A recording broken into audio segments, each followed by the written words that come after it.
The door had not opened in 7 years, and the whole territory knew it, which was precisely why Mamie Ramsey's hand trembled only slightly as she raised it to knock.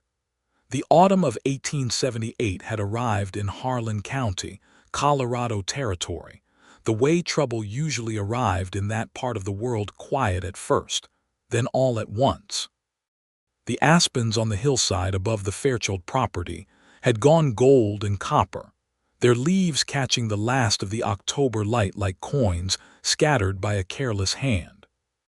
The road that wound up from the town of Crestfall was rutted from 3 weeks of intermittent rain, and Mamie's wagon had thrown a wheel half a mile back, leaving her on foot with a traveling bag in one hand and a lantern she hadn't yet needed but would, she suspected, before this evening was finished.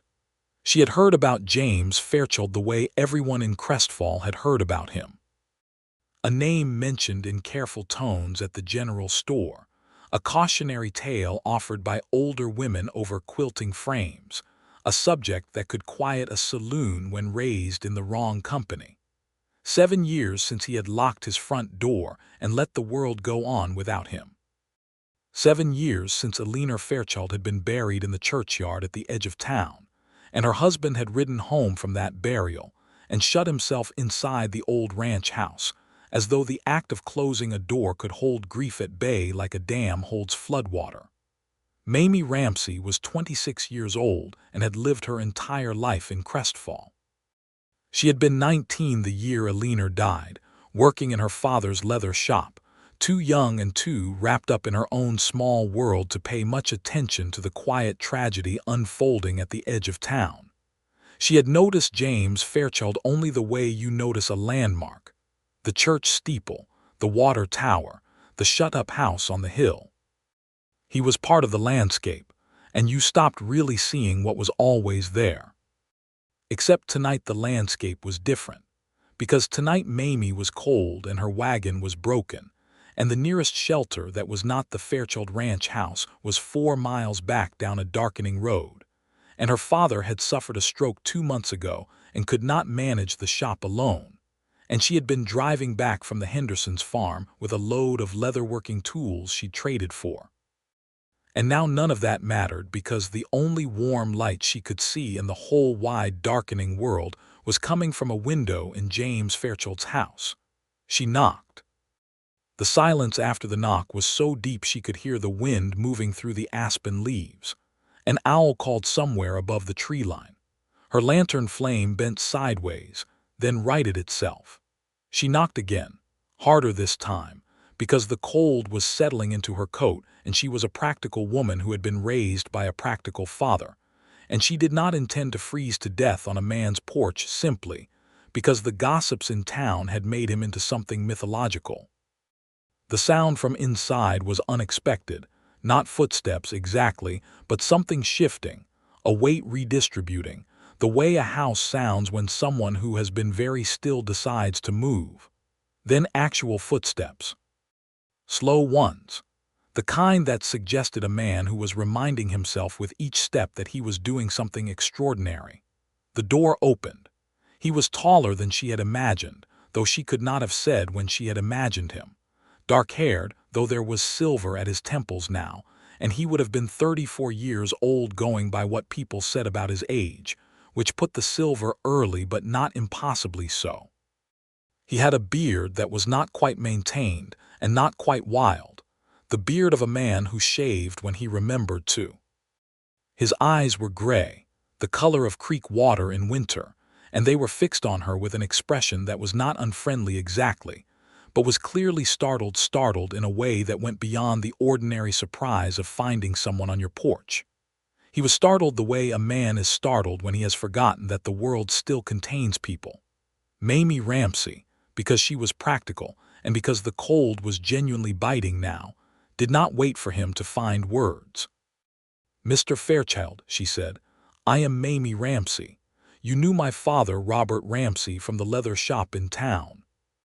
My wagon threw a wheel on your road about half a mile back, and it is going to be properly dark in 20 minutes, and I have 4 miles to the nearest alternative shelter. I am not asking to impose.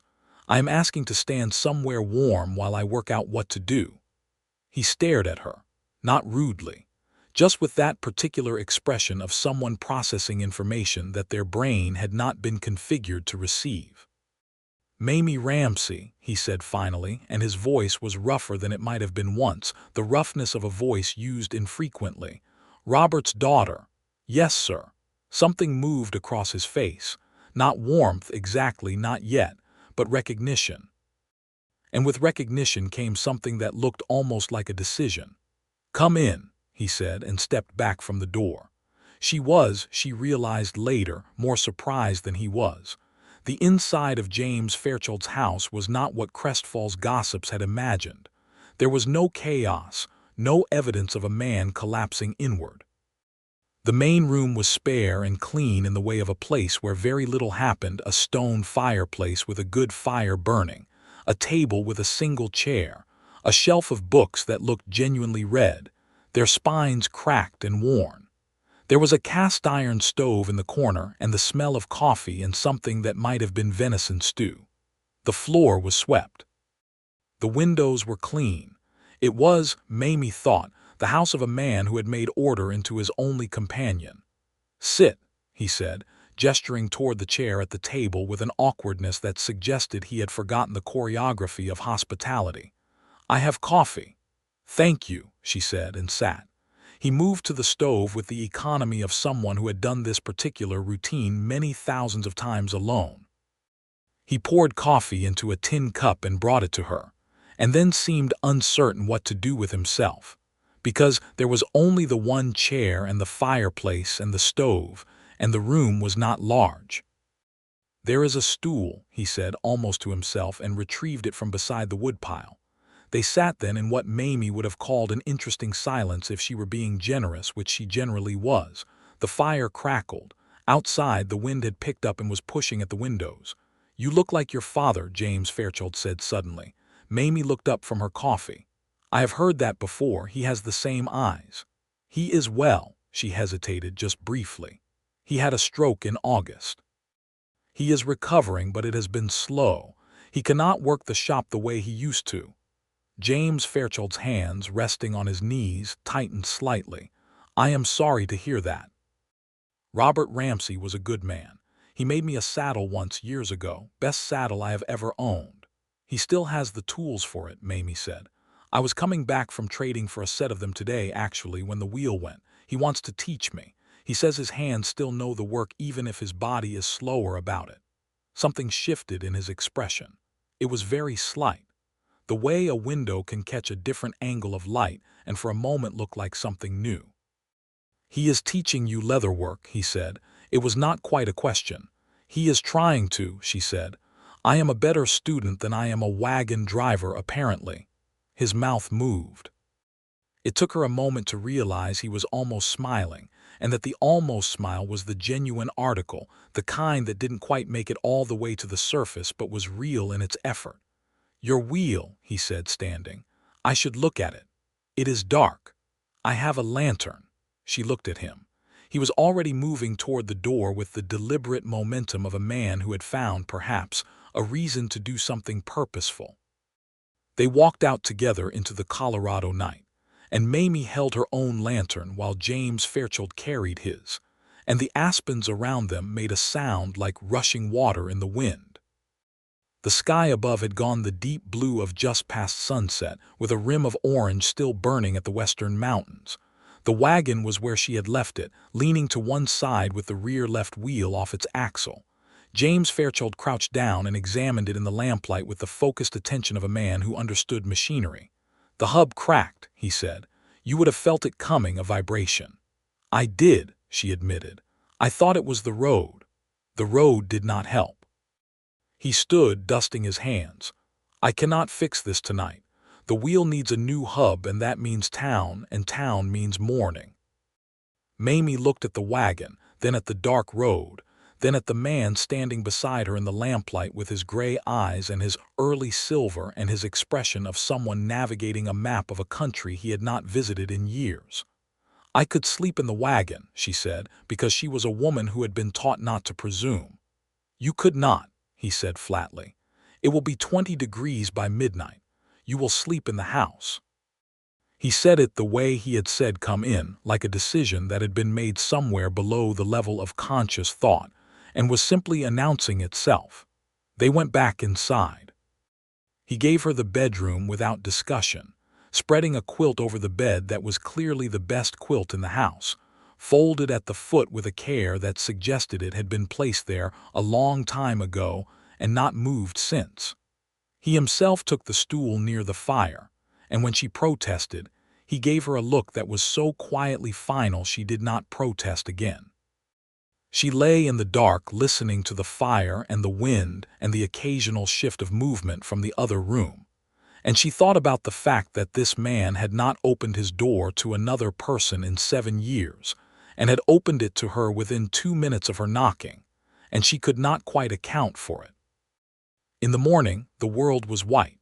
Not a heavy snow, not the kind that closed roads and kept people in for days, but a light, early October dusting that covered the grass and the wagon and the ruts in the road and made everything unfamiliar and clean. Mamie stood at the kitchen window with her second cup of coffee and watched the light change on the mountains and thought that she understood, for the first time, why a man might want to look at this every morning without going anywhere. James Fairchild was already outside. She could see him through the window, moving with the unhurried purpose of a man who had a great deal to do, but was not in a hurry about any of it. He was feeding the horses.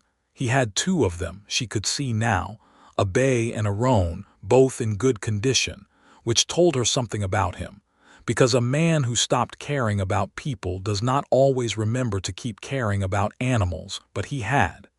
She made herself useful with what was in the kitchen. She found salt pork and eggs and the heel of a bread loaf and made breakfast, because it seemed the reasonable thing to do, and because her mother had always said that the best thing you could do in an unfamiliar situation was find something useful to do and do it.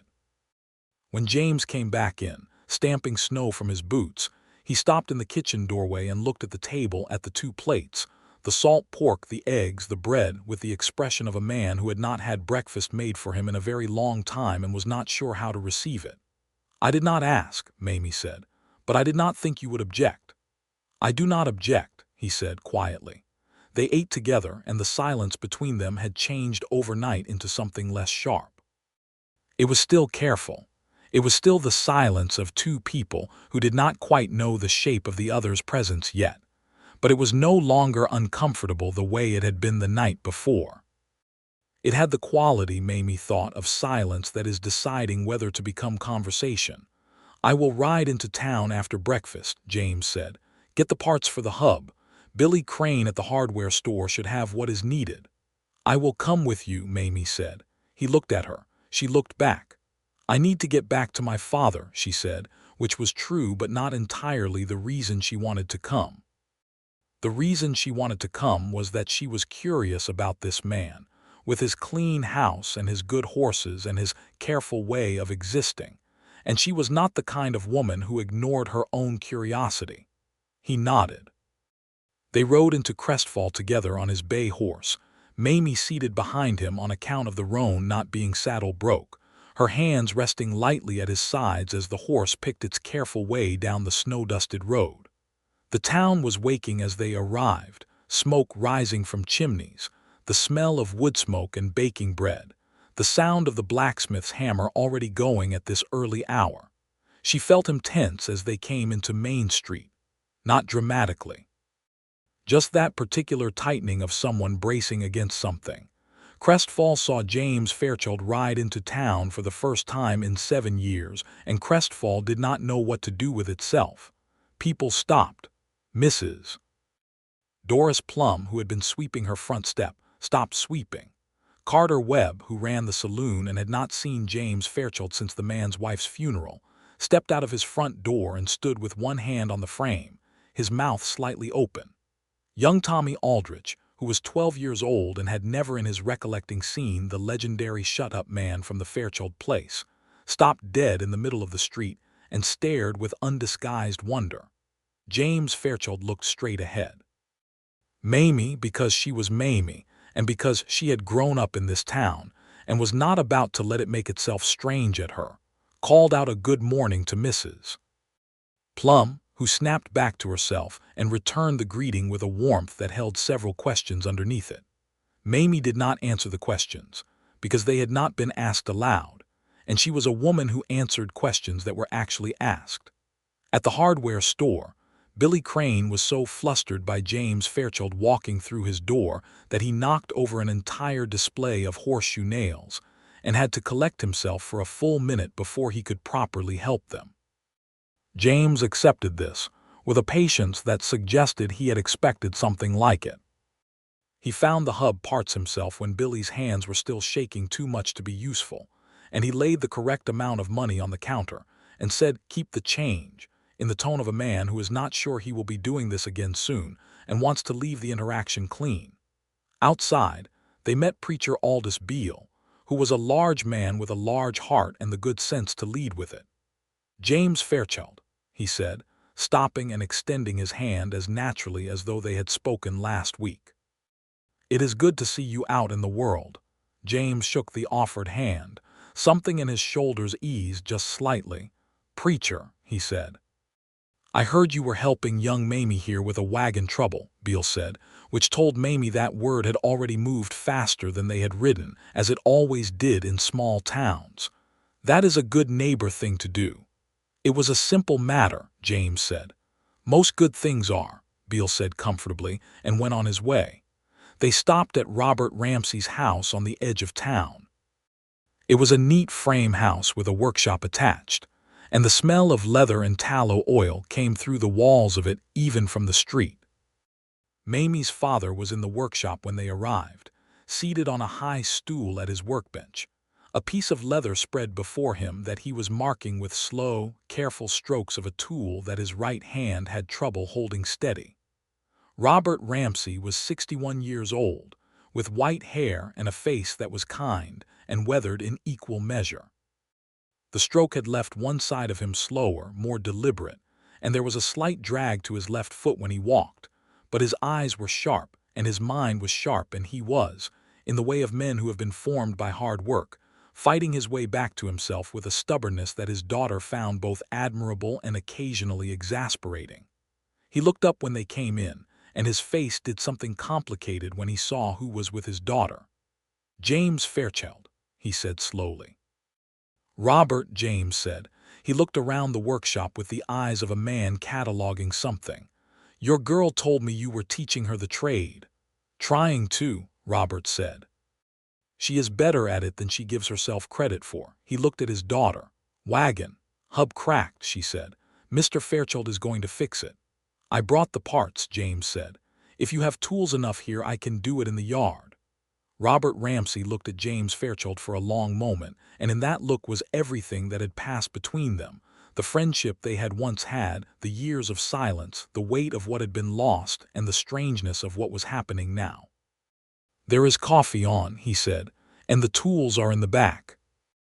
It took most of the morning to fix the wagon, and Robert Ramsey came out to watch, settled into a chair that Mamie brought for him, and the two men talked while they worked in the easy way that men who have known each other a long time can fall back into even after years of absence, not pretending the years had not happened, but not letting them be the only thing either. Mamie moved between them and the kitchen, bringing coffee, eventually bringing bread and cold beef at noon, and she listened to them talk about the horse market and the price of cattle and the new railroad spur that was supposed to come through the valley sometime in the next year or two, and she thought that watching someone find their way back into the world was one of the most interesting things she had ever seen.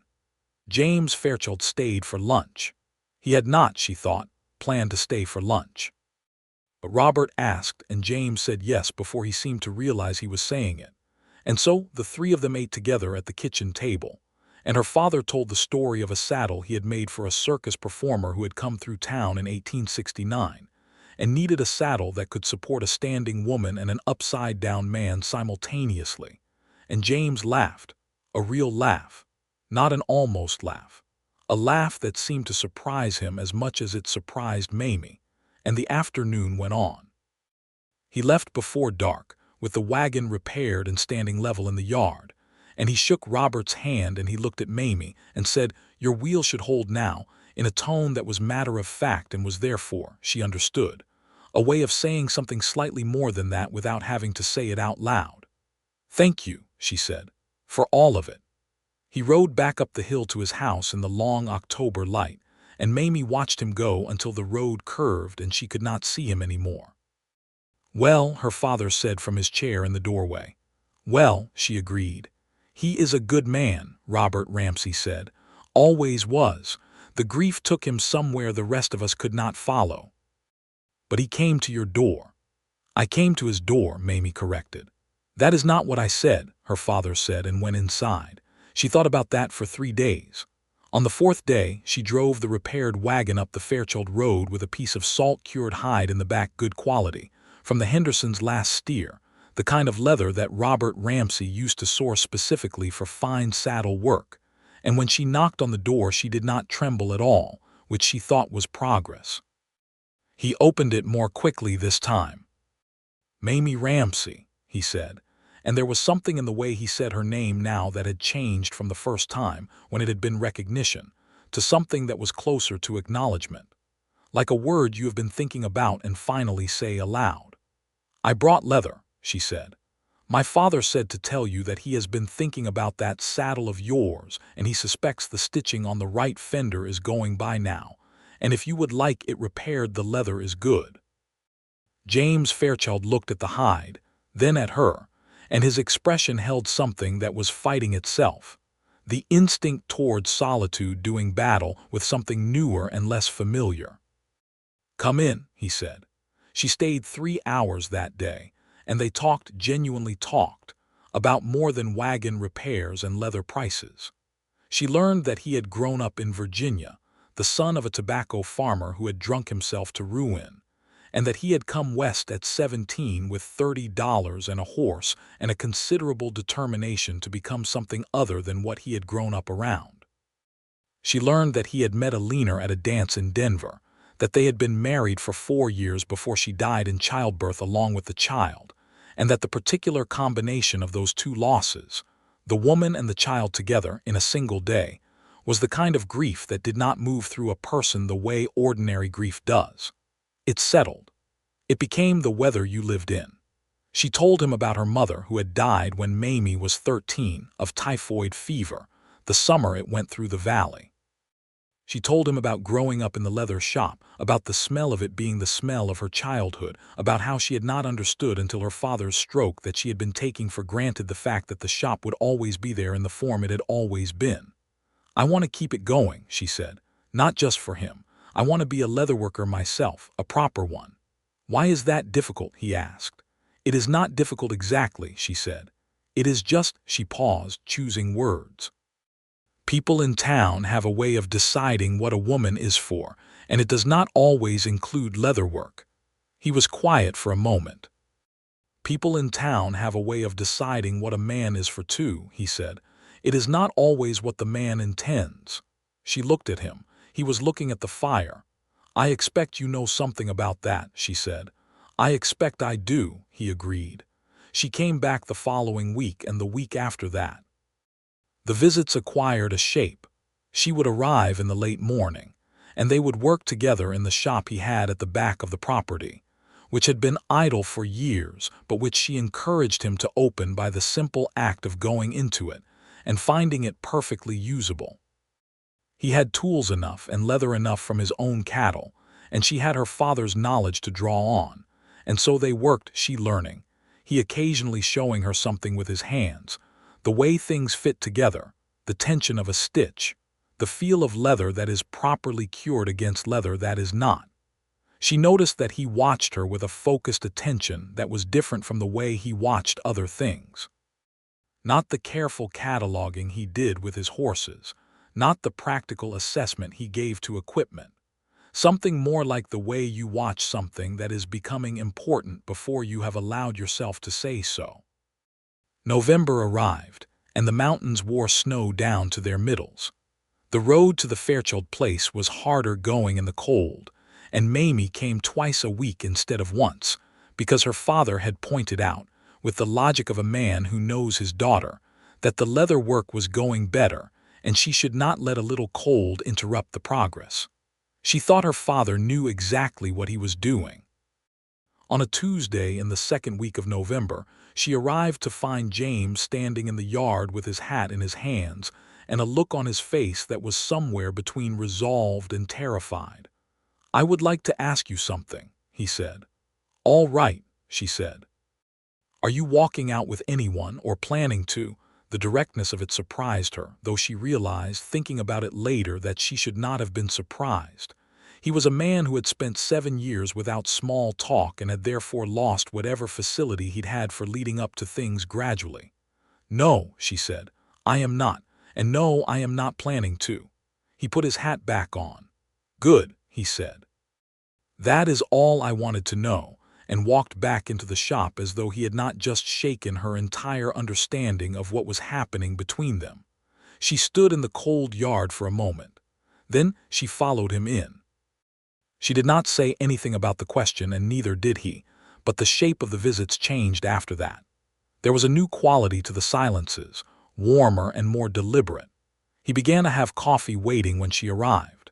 She began to bring things, bread she had baked herself, or dried fruit from the Hendersons, or sometimes simply a book she thought he might not have read. He received these offerings with the care of someone who understood that they meant more than they appeared to. One evening, she had stayed later than usual, and the fire was low and the room was amber-lit and cold at the edges. He read to her from a book of poetry that had been on his shelf for years. She sat across from him and watched his face as he read, the way his voice changed when something moved him, the way he looked up occasionally to see whether it was moving her too, and she thought she was going to have to acknowledge soon that she had begun to love this man. The thought should have frightened her. It did not. It felt instead like the recognition of something that had been true for a while and was only now becoming visible. He did not say it, not that night and not the night after.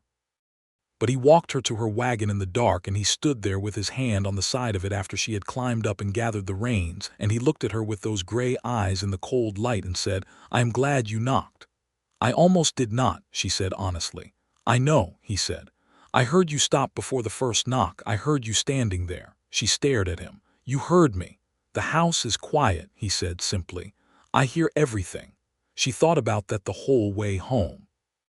December came in with a hard freeze that iced the roads and kept Mamie in town for 2 weeks. The Fairchild ranch was not unreachable, but it was difficult enough that her father, who worried with the particular efficiency of a man who had lost one person already and did not want to lose another, would not have her risking the road in an unheated wagon. She wrote a letter instead, the first time she had ever written to James Fairchild, and she sent it up with Tommy Aldrich's older brother, who rode that direction twice a week for the Hendersons. She was not entirely sure what to say in a letter to a man she had not yet said the things that needed saying to out loud, so she wrote about the leather work, about a technique her father had shown her for burnishing the edges of a stirrup leather so they would not crack in the cold, about a book she had been reading, about the way the frost made the valley look like the inside of a glass bowl in the mornings. She signed it, "Your neighbor and friend, Mamie Ramsey," and spent slightly longer than she would have liked deciding on those words. His reply came back 3 days later, in handwriting that was careful and precise, the handwriting of someone who had been well-educated and valued the appearance of words on a page.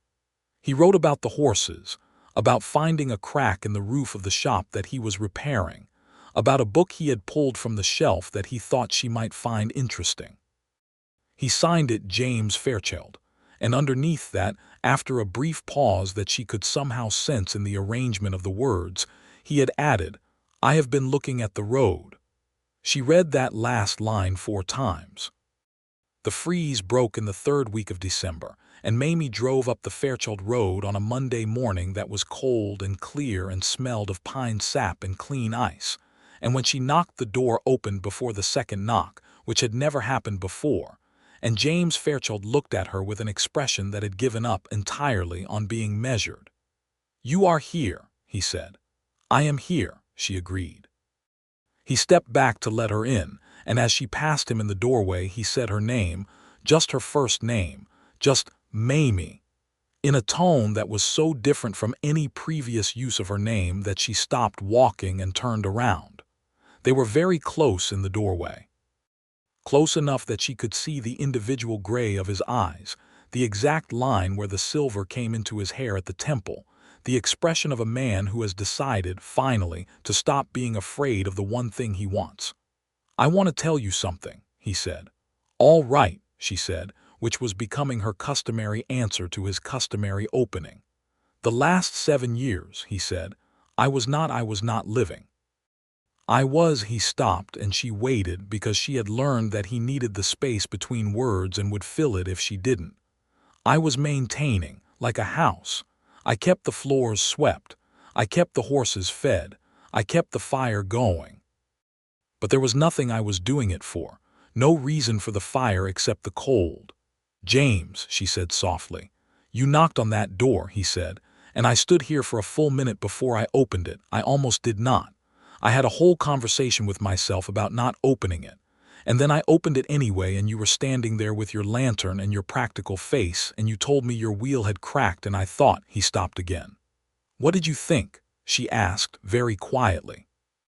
"I thought, here is a reason," he said. "Here is something that needs doing. And then I thought the next morning, when I woke up and smelled coffee and there was coffee, because you had made it, I thought, here is another reason. And then you came back the next week and the week after that, and every time you left I looked at the road and the road seemed longer. The fire crackled. Somewhere outside a horse moved in the paddock. I am not a leaner," she said, because she thought it needed saying. "I know that," he said. "I am not asking you to be. And I do not need you to be someone other than who you are," she said. "A man who opens his door slowly and needs room around him and reads poetry by the fire and knows how to look at a horse and see whether its content. That is not a worse thing than other men. It is just a specific thing." His eyes had changed. Something in them had gone very still, the way water goes still when the wind stops. "Mamie Ramsey," he said, "I would like to court you, properly, if you will allow it."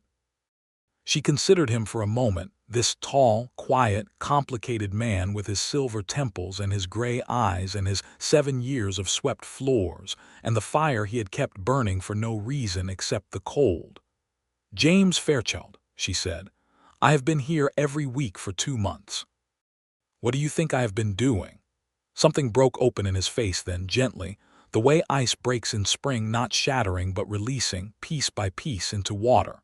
He laughed, and she laughed with him, there in the doorway of the house that had been shut for 7 years, in the clear cold light of a December morning, with the mountains white to their bases and the road between them and the town gleaming like a ribbon of silver. It was the best possible reason to come inside. Christmas of 1878 was the first Christmas that the Fairchild house had been lit up in 7 years, and the people in Crestfall who noticed the lights from the valley road below, the warm glow of windows that had been dark for so long that they had stopped expecting them to be lit, stopped their wagons or slowed their horses and looked up at the hill with expressions that were, to a person, quietly glad. Robert Ramsey drove up for Christmas dinner and ate at a table that had not had guests at it in nearly a decade. And he told stories about the old days that made James laugh and Mamie roll her eyes with the particular fondness of a daughter who has heard the stories before but is glad for them anyway. Robert looked at the way James Fairchild sat beside his daughter and the way his daughter looked at James Fairchild, and he said nothing about it, because a man of 61 who has outlived his wife and a stroke knows better than to add commentary to something that is going well without him. January 1879 was harder. There was an outbreak of influenza in Crestfall that took 3 people from the town in 2 weeks, not young people, but not ancient ones either, and the valley settled into the particular heavy quiet of a community grieving. James drove down from the ranch 3 times in those 2 weeks to help in whatever way was needed, once to help carry lumber for a family whose father was too sick to work, once to sit with old Mrs. Hargreave when her daughter had taken ill, and she needed someone in the house, once simply to bring firewood to the Ramsey house when he learned that Robert's cough had come back. Mamie watched him do these things. She watched the town respond to him, the wariness that had been there at first giving way to something more like gratitude, not because anyone had forgotten the 7 years, but because it turns out that a man who shows up when he is needed is a man who earns his place back in the world regardless of where he has been. He brought the firewood and she opened the door and they stood in the entry with the cold air coming in around him, and she took his hands in both of hers and held them without saying anything, and his hands were cold from the drive and rough from the work, and she held them until she felt the warmth coming back into them. "Thank you," she said. "It is nothing," he said. "It is not nothing," she said. "Not here and not to me." He turned his hands in hers so that they were properly holding, fingers interlaced, and he looked at her with that still water expression, and she thought she would like to look at that expression every morning for the rest of her life, and she was not particularly alarmed by the thought. February came and went, and then March, and the snow began the slow retreat up the mountains that meant spring was thinking about arriving. The Ramsey leather shop reopened fully, Robert's hand steadier now. Mamie's competence grown to a point where she could take commissions on her own and complete them to her father's exacting standard, which was the standard she had decided to hold herself to. James Fairchild brought his saddle down in March, the one Robert had made for him all those years ago, and the right fender stitching was indeed going, just as Robert had predicted.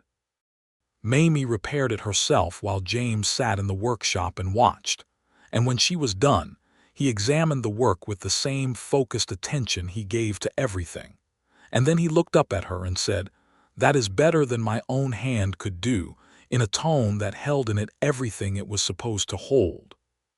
She kissed him then, for the first time, leaning across the work table in the leather shop with the smell of hide and tallow, and the spring light coming in the east window.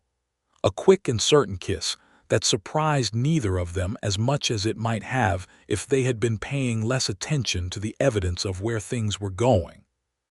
He sat very still for a moment afterward, and then he stood up and came around the table and kissed her properly, with the kind of intention that has been accumulating for months and has finally found its way into expression. And Mamie thought that she had been right to knock on that door, and she was glad she had knocked twice. Robert Ramsey, who had been in the front room and had the good manners not to look through the doorway, cleared his throat loudly enough to be heard through the wall. They stepped apart and Mamie pressed her hand to her mouth to keep the laughing in, and James's expression was the expression of a schoolboy caught at something, which she did not think she would ever tire of seeing on his ordinarily composed face. "I am going to go speak to your father," he said. "He already knows," she said. "I know he knows," James said. "I am going to speak to him anyway." He went into the front room, and the door closed behind him, and Mamie sat back down at the work table and picked up the saddle and looked at her own stitching, and thought she had done good work on the day in every possible sense.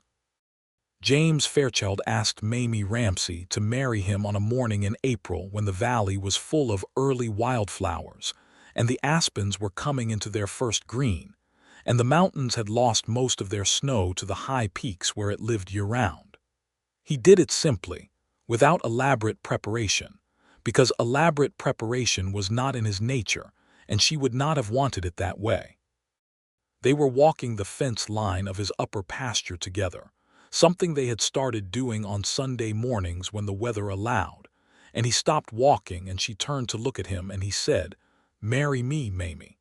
I have been thinking about asking for 2 months and I am done waiting." She looked at him with the mountains behind him and the spring light on his face and the early gray at his temples that she had decided some weeks ago was the handsomest thing about a face that had a great deal to recommend it. "Yes," she said, "I thought you were never going to ask."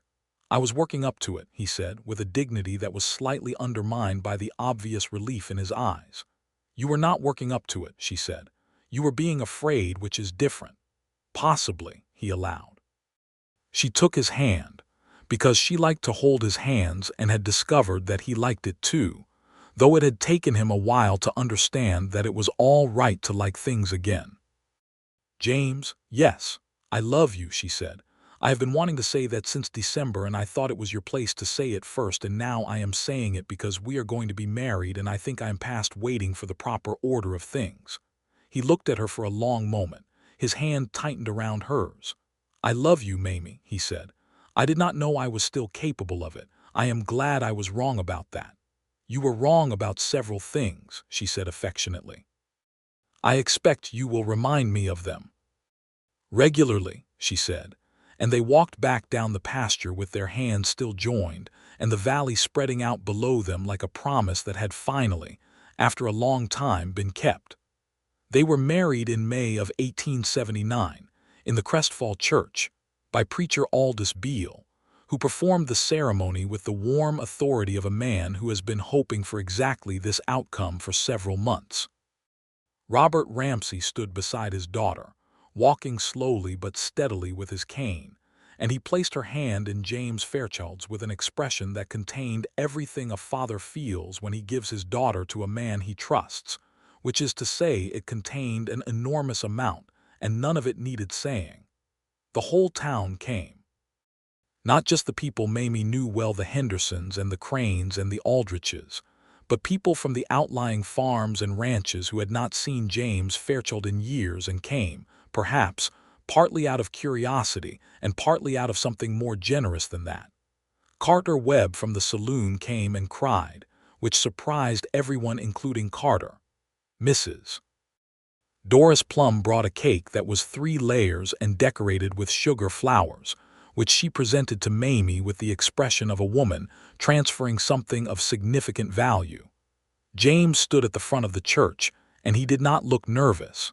He looked like a man who has been lost for a long time and has finally stopped recognizing the lostness as his natural state. He looked like a man who is arriving somewhere. When Mamie came down the aisle in the dress she had made herself blue wool, because she was a practical woman and blue wool was warm and lasted.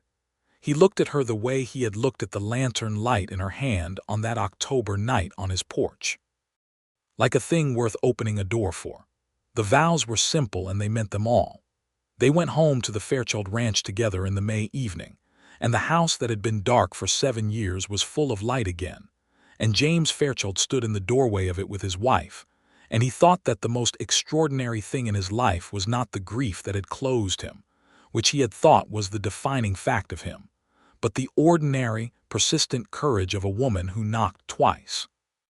The summer of 1879 was a good one.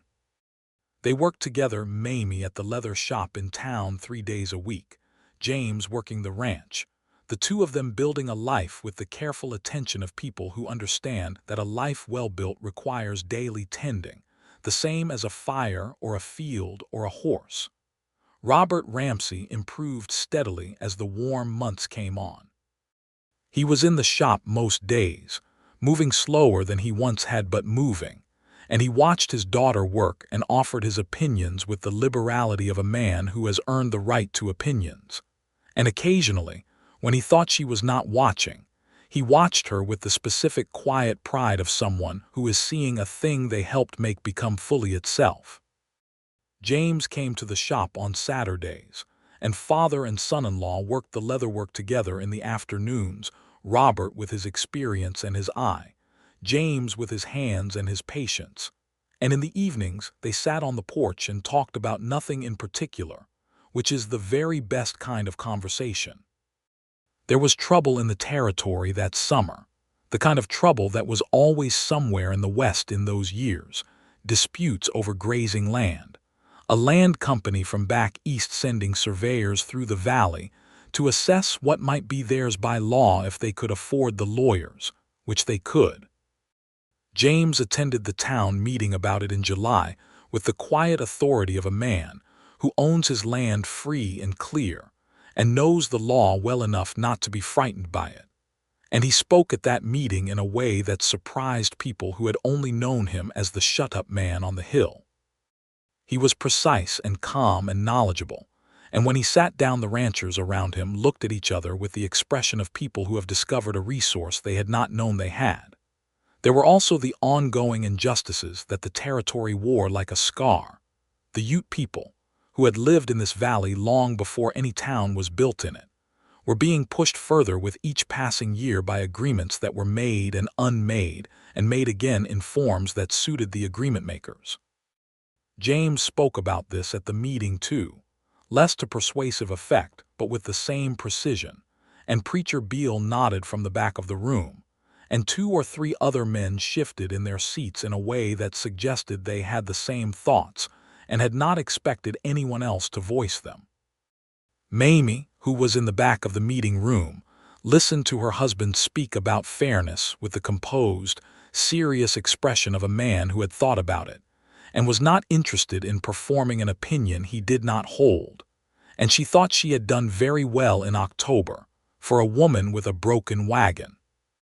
August arrived, and with it, the news that Mamie had been turning over in her mind for 2 weeks, the kind of news you hold carefully and then put down in front of the person it most concerns and wait to see what they do with it. She told James on a Sunday morning before the fence walk, standing in the kitchen with coffee cups between them and the summer light on the floor. He went very still, not the frozen stillness of shock.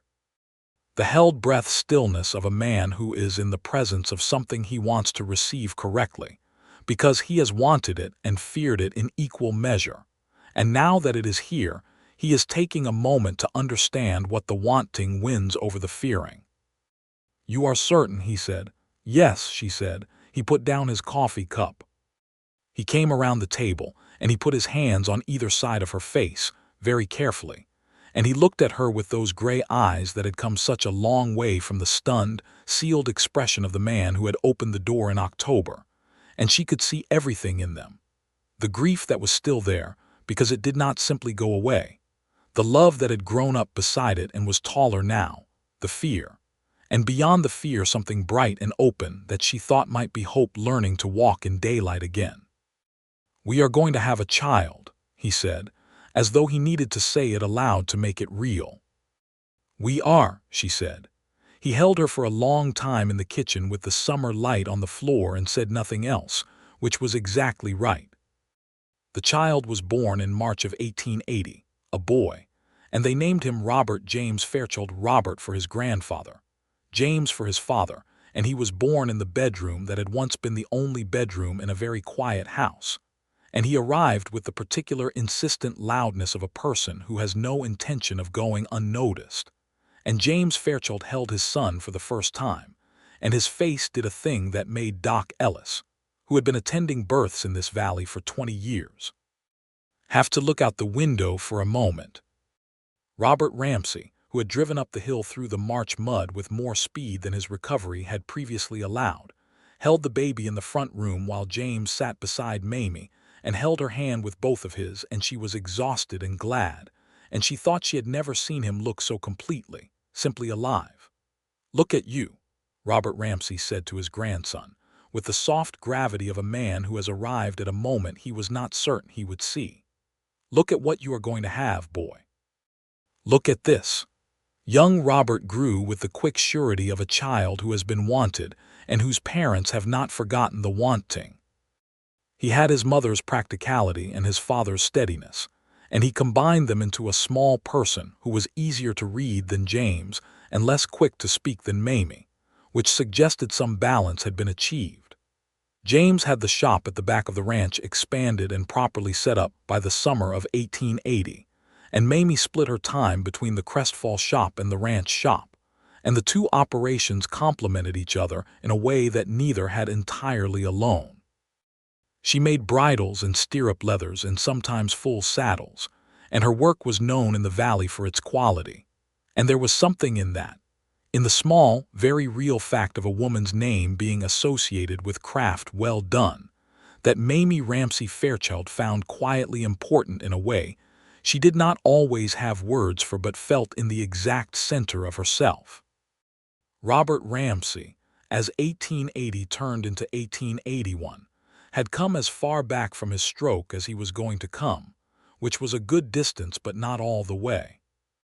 His right hand was not as fast as it had been, and he tired more easily, and he had accepted, with the graceful stubbornness of a man who has no other option, that the shop was now more Mamie's than his, and that the work he had spent his life building had found its way into hands he trusted completely. On a Sunday in the fall of 1881, when young Robert was 18 months old and was discovering the remarkable properties of mud with the full dedication of a toddler with time on his hands, James Fairchild stood at the fence line of his upper pasture, the same fence line where he had asked Mamie to marry him, and he looked down at the valley below, at the town of Crestfall with its thread of smoke rising from its chimneys, at the road that wound from town to ranch, at the aspens in the middle distance that had gone gold again, as they did every October, at the house behind him where his wife and son were making the particular kind of afternoon noise that a house makes when it is properly full of people. He thought about Alina, which he still did and always would. He thought about the 4 years they had had, and the day that had taken her and their child together, and the 7 years after that in which he had maintained a house and fed horses and kept a fire going for no reason except the cold. He thought about those 7 years with a sorrow that had not gone away but had changed in nature. It was no longer the weather he lived in. It was a thing that had happened, a real thing that he carried with him and would carry always, but that he carried alongside other things now, real things of their own. He thought about the knock on the door. He had opened the door to Mamie Ramsey, not exactly a stranger, the daughter of a man he had known and respected, near enough to familiar to make the opening possible, but far enough from it to have surprised him. And in the opening of that door he had, without entirely understanding it at the time, opened something else as well. The closed thing. The thing he had sealed and maintained for 7 years as though keeping it intact was the only form of loyalty left to him.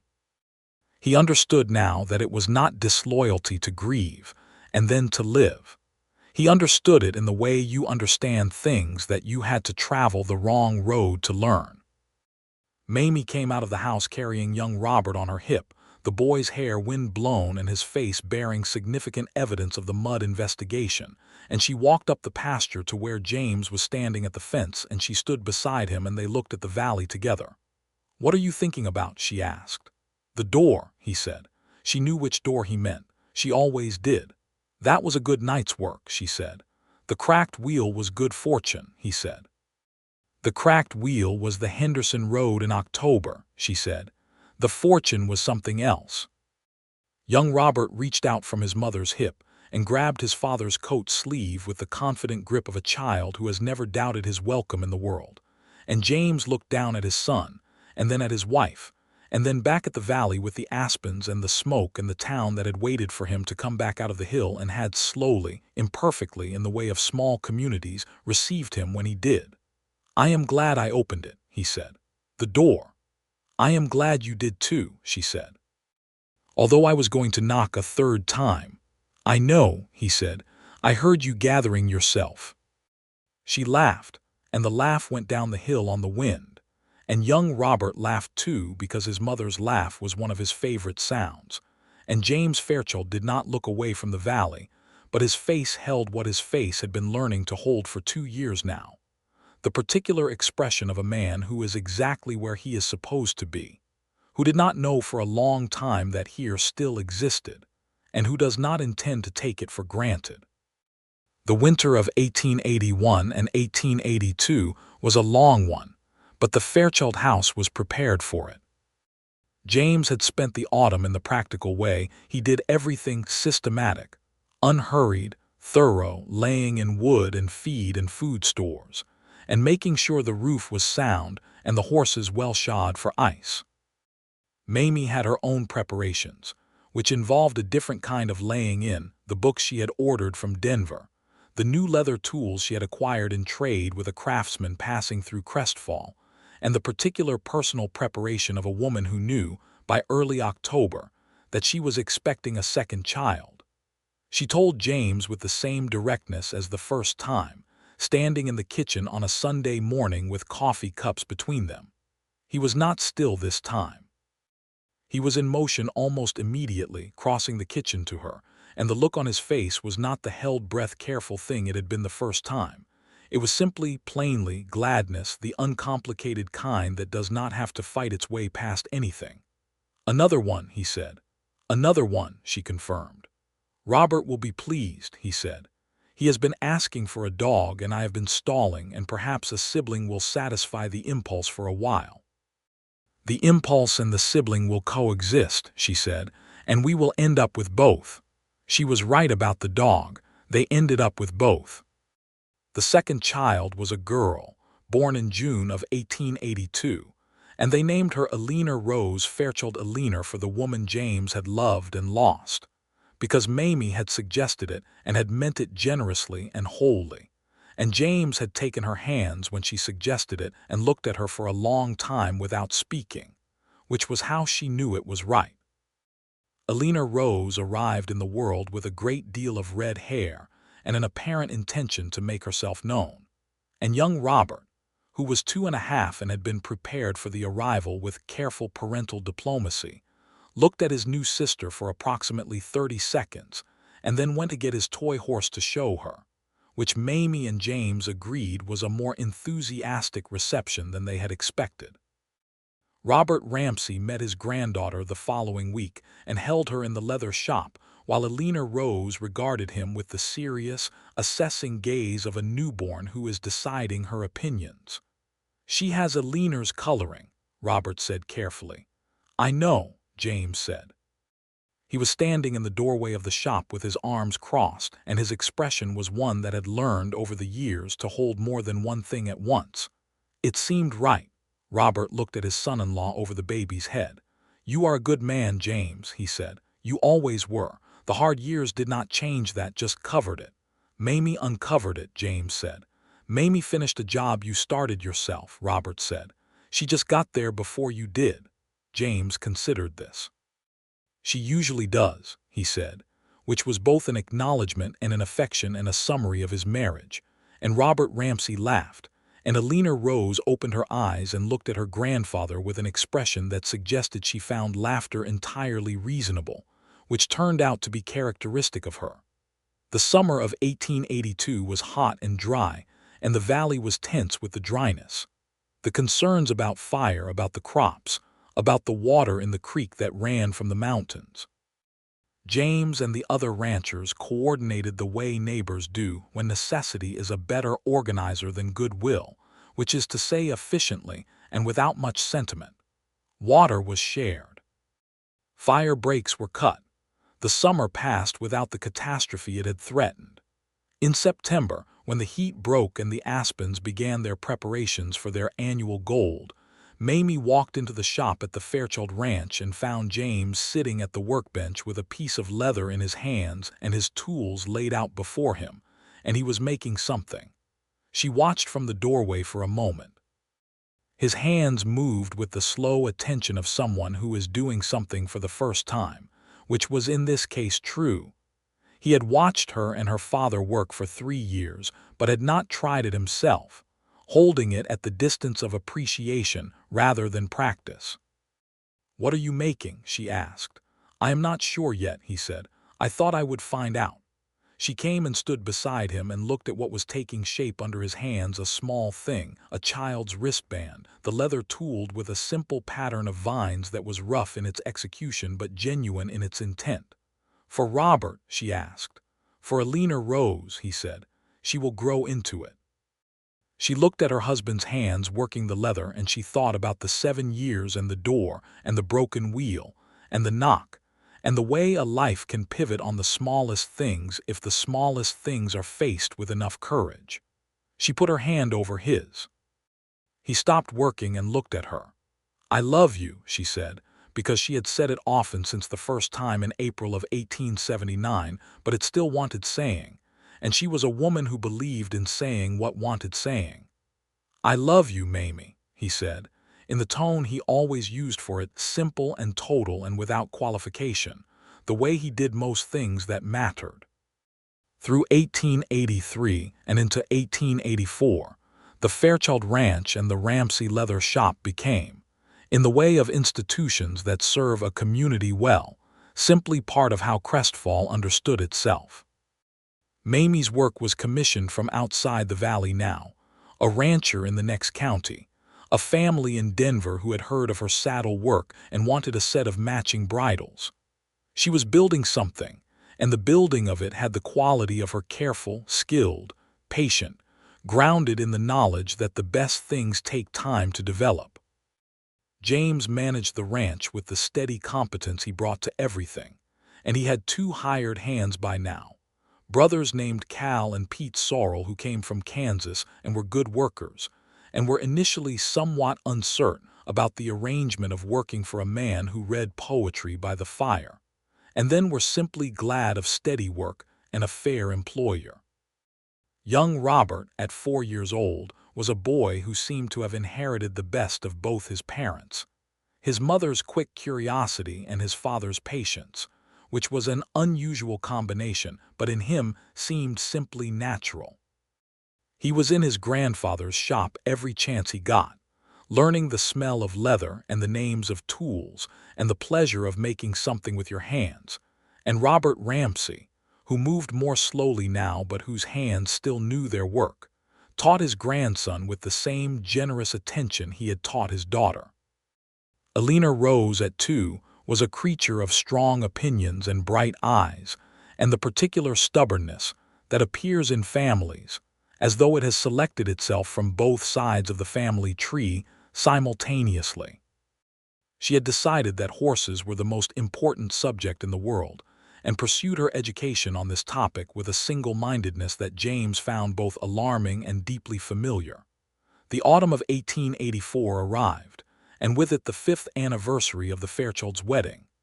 James had been planning something, in the careful, thorough way he planned everything, not a surprise, because he did not think Mamie wanted surprises exactly, but a mark, a recognition. He brought her to the upper pasture fence on the Saturday of the week of the anniversary, and the valley was gold and copper with the aspens, and the mountains were the deep blue of good autumn, and he had out there, on the fence post at the exact spot where he had asked her to marry him, hung a small leather pouch. She took it down and opened it, and inside was a ring, not an elaborate thing, a simple band of gold that he had ordered from a jeweler in Denver months ago, because the band they had married with had been one he already had, and he had always wanted to give her one that was chosen for her. "I should have given you a proper one at the start," he said. She looked at the ring and then at him. "The one I have is proper," she said. "This is," she looked at it again, at the clean gold of it. "This is additional," she said. "Consider it a 5th-year promise," he said. All the promises the first one implied but did not have time to say. She put it on and she held out her hand and he took it, and they stood at the fence in the autumn light with the valley below them and the house behind them and the sound of their children's voices carried up on the wind from the yard. "Do you know what I thought," Mamie said, "when I was standing on your porch that night before the first knock?" "Tell me," he said. "I thought this is a closed door, and then I thought all doors are closed until they are not," she said. "I thought it might as well be me who found out." "I am glad it was you," he said. "I know," she said. "I could tell even then that you were glad or going to be. There was something in the way you stood there, like a man who had been waiting for something and was surprised when it arrived." "I was surprised," he said. "I am still sometimes." "That is all right," she said. "I find it charming." He made a sound that was half disagreement and half laughter, which was his characteristic response to being told he was charming. They walked back down the pasture together, and Robert ran to meet them at the gate and was scooped up by his father in one motion and carried on a shoulder through the gate, his delighted shouting mixing with the aspen sound and the wind. And Alina Rose stood at the porch with her arms crossed in the exact posture of a woman who has been waiting and finds the waiting only partially adequate as a welcome, which made Mamie laugh and James look at his daughter with the expression of a father who sees himself in someone and is not sure how to feel about it. The years settled like good weather after long uncertainty. Not without their difficulties. The drought that tested them in 1885, the fever that took Alina Rose for 3 alarming weeks in the spring of 1886, and from which she recovered with a ferocity that her doctor said was the most aggressive recovery he had witnessed in 40 years of practice. The ongoing complications of a territory in the process of defining itself, and not always doing so fairly. These things came and were faced and passed, the way things come and are faced and pass when you are not facing them alone. Robert Ramsey died in the winter of 1887, on a cold January morning, in his own bed in his own house, at the age of 70 years, which was a good age for a man in Crestfall in those years. He had spent the last week of his life being read to by Mamie and visited by James, and examined with grave toddler attention by Alina Rose, who was 4 now, and had decided that her grandfather was the most interesting person she knew, which Robert had found very satisfying. He died, the doctor said peacefully, and Mamie sat with him until the morning and then walked home to the Fairchild ranch in the cold January light, and James met her in the doorway without a word, and held her for a long time while the fire crackled and the children slept and the sky outside went from the blue of early morning to the full light of day. "He was so proud of you," James said. "I know," she said, her face against his chest. "He told me eventually. It took him until last year to say it straight out, but he said it. He told me in 1880, James said. When we brought Robert home, he said, 'That girl of mine is the finest thing I made.'" She pulled back to look at him. "He did not say that. He said exactly that." She pressed her face back against his chest and was quiet for a while, and then she said, "I want to keep the shop." "Of course," he said. "I mean, I want to keep it going the way he had it, the way we have had it, a proper shop, not just a sideline." "It is a proper shop," James said. "It has been a proper shop for years. I do not think your father's absence changes what it is." "No," she said. "I suppose not." "He built a good thing," James said, "and then he taught you to build it better. That is what it is to make something that lasts." She held on to him and thought about her father's hands and her own hands, and the hands of her children who would grow up around leather and horses and the particular smell of a working shop. And she thought that the things that matter have a way of continuing past the people who start them, which is both the saddest and the most consoling fact she knew. The Ramsey Leather Shop, she kept the name, because it was his name and it was hers, and she had no intention of changing it, continued and grew. By 1888, it was known as far south as Santa Fe and east to Kansas City among people who cared about fine leather work, and Mamie Ramsey Fairchild saddles were the kind of thing that were talked about, and young women in the valley who wanted to learn the trade began to come to her, which she took on with the same careful generosity her father had shown her, because a thing worth knowing is a thing worth teaching.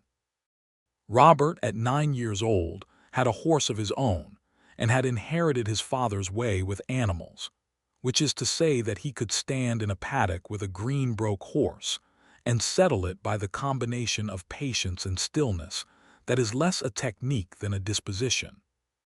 James watched his son with the horse one afternoon in the fall of 1889 and looked at Mamie and said, "He is going to be better at it than I am." And she could hear in his voice that this was the most satisfying possible thing. Alina Rose, at 7, had her brother's horse sense and her mother's directness and her father's stubborn quietness when she had decided something. And the combination of these attributes meant that she was already something of a force of nature in the Fairchild household, which was managed with the combination of patience and humor that her parents had developed into their primary parenting tool over 7 years. In 1890, Mamie told James she was expecting again, and he held her in the kitchen in the morning light and said, "3," with a wonder that had not diminished with repetition, which she thought was very much like him. The third child was a boy, born in May of 1890, and they named him Thomas Beale Fairchild Thomas for no reason except that it suited him, and Beale for preacher Aldous Beale, who had been a constant and generous presence in their lives, and who, when told of the middle name, sat down in his own pew on a Tuesday morning when the church was empty, and put his face in his hands for a full minute, which was the most private and sincere reaction to an honor that Mamie had ever witnessed. Thomas arrived with a full head of black hair and his father's gray eyes, and his mother's constitution, which is to say he was healthy and loud, and certain from the beginning that the world was interesting, and he intended to be interested in all of it. Robert took his new brother's arrival with the equanimity of a boy who has been 9 years old for a while, and is secure enough in his own importance not to be threatened by a baby. Alina Rose, at 8, took it with the intensity she brought to everything, appointing herself her brother's chief protector and educational advisor from approximately his 3rd week of life, which Thomas bore with the good-natured tolerance that turned out to be his characteristic response to his sister's opinions. The Fairchild house, which had been dark and quiet for 7 years and then lit and quiet for 2, was none of those things now. It was lit and full of motion, and full of the particular music of a home that is lived in by people who are glad to be in it. The children's voices, the sound of Mamie working at the table in the evenings, the horses in the paddock, the workshop, the smell of coffee and leather and wood smoke, James reading aloud on winter evenings while the fire burned low, and the children sorted themselves around the room in the arrangements they preferred, Robert flat on his stomach with a book of his own. Alina Rose cross-legged and perfectly upright as though sitting casually were a kind of moral failing, little Thomas in his mother's lap or his father's arm, entirely relaxed about where he was, because wherever he was seemed good. In 1892, Crestfall got the railroad spur that had been discussed for 15 years, and the town changed with it, not overnight but steadily, the way towns change when they are connected to larger things. New people came. New businesses opened. There was a hotel now and a second general store and a school that was properly staffed with 2 teachers instead of 1. Mamie expanded the shop a 3rd time in 1892, taking on 2 full apprentices and a commission from the railroad company itself for a set of decorative harness work for a ceremonial occasion, the opening of the new depot, at which the governor was expected. She worked on it for 3 months and she was proud of it, and when it appeared on the horses of the procession and the governor admired it and was told who had made it, he shook her hand and called her work extraordinary, and the newspaper from Denver who was there for the occasion wrote a paragraph about it, which Robert Ramsey Fairchild, 12 years old by then, cut out of the paper and kept in his room for reasons he did not entirely explain. James Fairchild had become, by this decade, something that would have been unrecognizable to the man who had kept himself sealed inside a house for 7 years. Not a public man exactly, his nature had not changed in its essential quietness, but a present one. He was on the town council by 1891, in the way that happens when enough people trust a man's judgment and need someone who will say the difficult true thing calmly, which he had always been able to do. He was the kind of neighbor who could be counted on in the practical ways, a hand with a difficult situation, a fair assessment of a disputed boundary, the kind of help that does not require thanks because it is offered before thanks becomes relevant. On the first Sunday of October, 1893, James Fairchild and Mamie Ramsey Fairchild walked up to the upper pasture fence together, the fence that had been witness, by this time, to the asking and the answering and the 5th anniversary and many ordinary conversations, and they stood and looked at the valley below. The aspens were at their peak. The mountains behind them were the deep blue of a Colorado October sky. Crestfall below was larger than it had been in 1878, visibly larger, with the railroad station visible at its eastern edge, and the new hotel, and the church steeple and the school.